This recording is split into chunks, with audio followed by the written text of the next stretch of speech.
ती मला वाटत नाही, पण माझ्या परिवाराला 100% त्या ठिकाणी भीती वाटते।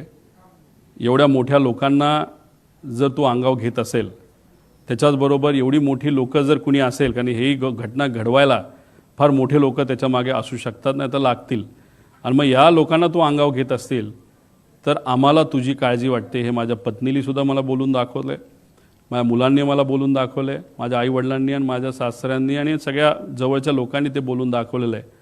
पण आपण नाही लढणार तर कोण लढणार? कारण का हा विषय अतिशय भावनिक आहे, महाराष्ट्रासाठी सुद्धा आणि आमच्या परिवारासाठी सुद्धा। जर भीतीपोटी आम्ही थांबलो, शांत बसलो, तर आम्ही मराठी माणसं कशाचे आणि आम्ही पवार कसले? आम्ही लढत आहोत, ठीक आहे, भीती आहे।